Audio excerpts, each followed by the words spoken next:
How's it going, everybody? It's the Pizza Runner Dude. Today we're going to do a review on a book. You guys still reading? Before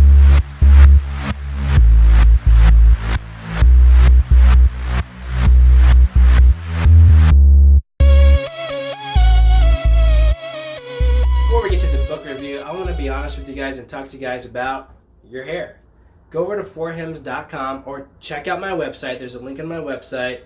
You don't have to worry about hair regrowth anymore. I want to be honest with you guys. I used this product for a year. I'm a year into the product. I was losing my hair a little bit, got really nervous, had some tough times in front of the mirror, got this stuff, and about a month and a half, 2 months later, I was rocking with some new hair. It's not 100%. I'm not back to 22-year-old Alex. I don't think it'll ever be that way again, but it's better than nothing. I dig it. Check out forhims.com. You don't have to worry about your hair loss, okay? Promise. I had to put in that shameless plug. Go to our website, click the link. I promise you, you won't regret it. Now to the review of David Goggins' book, Can't Hurt Me. Is it any good? Is it worth a read? We'll find out. Let's talk about it. So, I'm not going to give you the finer points of what actually happens in the book. He goes through his life story. I wrote a little bit about that in my blog. Go to pizzarunnerdude.com. The blog is there. I talk a little bit more in detail about his life and his biography. I dip into it a little bit. I'm not going to talk about that on this review.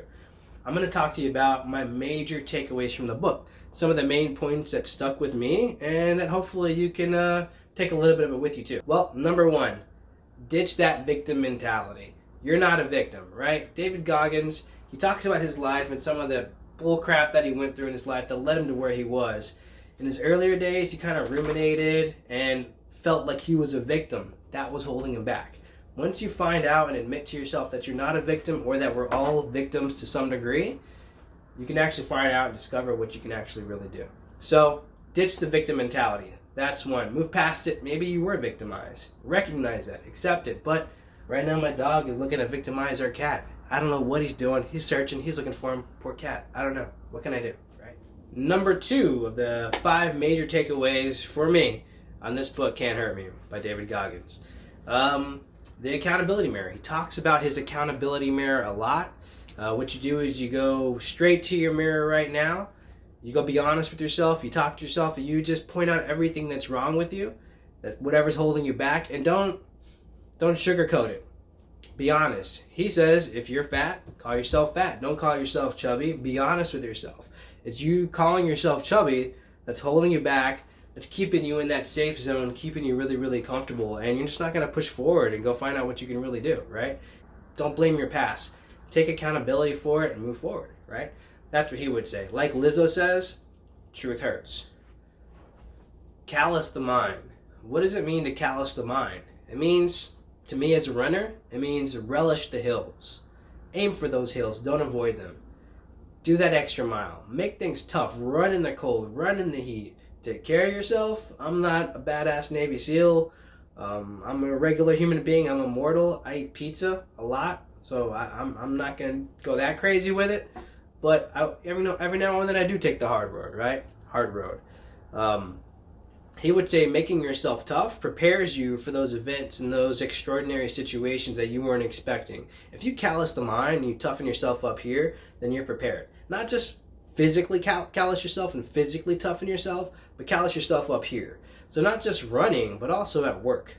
When your boss gives you complex stuff or is looking for volunteer to do extra work, raise your hand, say, what's up, I got this.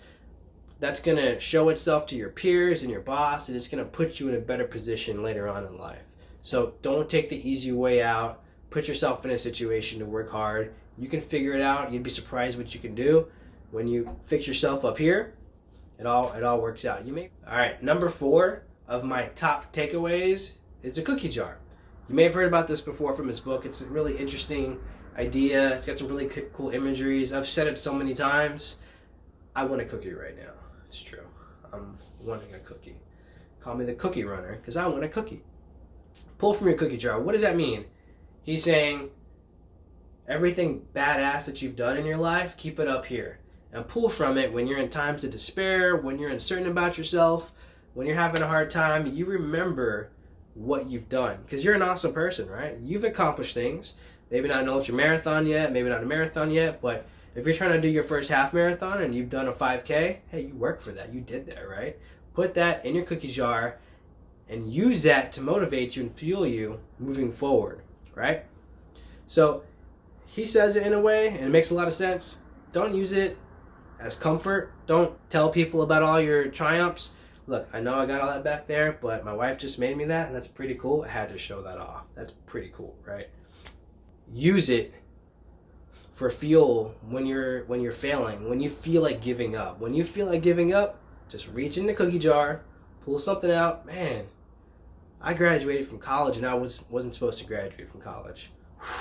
Wow, I got that promotion at work. I worked my butt off for that promotion, and I beat up 3 other people who I thought were just as worthy, but somehow I got that promotion, right? Pull from your cookie jar. Yesterday, I ran 14 miles. I shouldn't have ran 14 miles yesterday. I wasn't in the mood to do it, but I did it, and that's pretty cool, right? Stuff like that. Pull that from your cookie jar, because I'm going to need that someday in the middle of a race when I got a twisted ankle and I'm not injured, but I'm in pain or whatever the situation may be, and I'm going to need a pull from my cookie jar. So that's one of his tips. Number 5, and personally my favorite of my top 5 takeaways from David Goggins' book, is the idea of taking souls. What does it mean to take a soul? I know Halloween's coming up. Kind of spooky. He doesn't mean anything like that at all. What he means is take the breath out of someone. Take their ego away from them. Take their soul in terms of their inspiration. And not in a mean way. He doesn't want you to go down there and bully anybody. That's not what he means. He doesn't even mean open your mouth to let them know. It's not bragging. It's just, I got this, right? He did this a lot. He talks about this a lot throughout his career, and being a SEAL and his training, the idea of taking souls. There were times where he was challenged, where people didn't think much of him, and he takes your soul. So I practice this sometimes. When I'm running, I'm next to someone, they look jacked. To stay strong, keep with it, keep doing what you're doing, take their soul. Not just on the track and on the field, but you can take someone's soul at work, right? So you got a boss that's throwing you a lot of work that maybe that's not at your level or more work than anybody else. Take your boss's soul. Kill that work. Do it better than what you should have done. Do it better than what they thought. Do it faster than when it was due. Take their soul. Show them that you're better than what they think of you. They have low expectations for you, right? So whether it's running, at the gym, at work, at home, take their soul. It doesn't mean bragging. It doesn't mean showing off. It just means, as he would say, roger that. Roger that, take it, and go kill it. Show them you can do it better than what they thought. I love this idea of taking souls. I use it daily at work. I use it when I'm on the track. I love it. I love it. I love it. All right, guys, so here's my final summary on the book. And Woody's going to go to sleep for this. He doesn't really care. I don't know why. You should read it. It's a good book. Oh, you guys got it. That's my summary. It's a good book. It's an easy read. Every page is going to have something quotable for you to take with you, that'll resonate with you, something for you to use on your daily journey. If you're into leadership, if you're into management at your job, if you're trying to make that next step, this is the book for you. Definitely if you're a runner, if you're an athlete of any kind, there's so much good stuff in here to take with you. I can't recommend it enough. It's a really good book to get started on, and go get it on my website. Why not, right? Who wouldn't? PizzaRunnerDude.com. Check it out. There's an Amazon link there, and see you guys later.